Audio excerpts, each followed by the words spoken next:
All right, guys, President Donald Trump has been facing backlash after tweeting comments telling Representatives Ayanna Pressley, Alexandria Ocasio-Cortez, Rashida Tlaib, and Ilhan Omar to go back to the countries from which they came after the Congresswoman spoke out against the conditions of border detention facilities. Trump's tweets attacking the reps have hit home for some People staff members. People Entertainment Project editor Mary Green and staff writer Elaine Aradillas both wrote personal essays about his comments, and they join us now. Welcome. Thank you for being here, ladies. Elaine, let's start with you. You were born at the Holloman Air Force Base near Albuquerque, New Mexico, grew up in San Antonio, Texas with two brothers.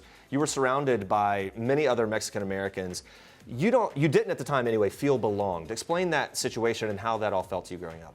Well, San Antonio is 7th largest city and 60% Mexican American. Right. And, the mayor was, and you're surrounded. But where I grew up, that was a predominantly white neighborhood, and I went to white schools.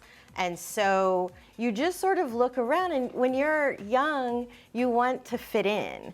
And so, we've talked about this, and it's like, I remember asking my mom if I could have blonde hair, and she's like, no. So you just want to look like everyone else, Sure. But it became very clear that I was not.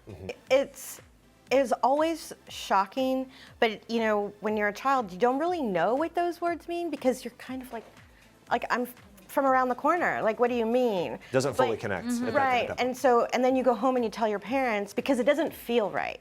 You're embarrassed. You can see the hate when people say it, so it's bad.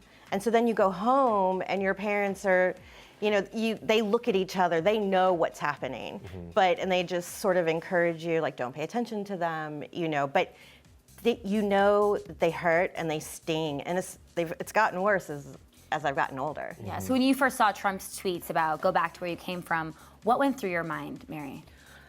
Immediately, it just felt like the wind was knocked out of me, and that's because when it happens to you and you're young, you internalize it, and it becomes one of these things that can be said at any time. You're incredibly vulnerable to it.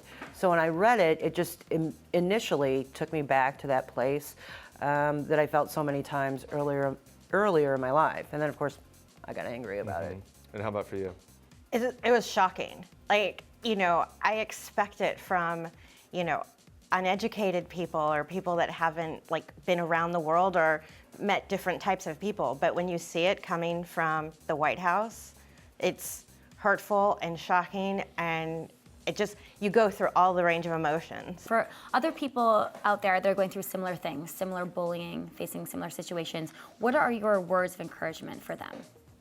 My suggestion, my mom would say, hold your head up high. And so when people are mean, I just want people to be kind. And I think, if someone is being mean to you, it's sort of, you go back to elementary school. You just ignore them. And they're angry for a reason that has nothing to do with you. And so it's going to affect you forever. But you just use that to be better and just be kinder. Mary, how about for you? Something very similar in that, yes, acknowledge at how much those words can hurt or the actions can hurt, but you can live through it. All kinds of people walking throughout the world have experienced things like this, and you'll survive it and come out better. Yeah. Well, Mary and Elaine, thank you for sharing your stories. Very brave of you to come out and speak on these things. To read their personal essays, head to people.com or pick up a copy of People. It's on newsstands now.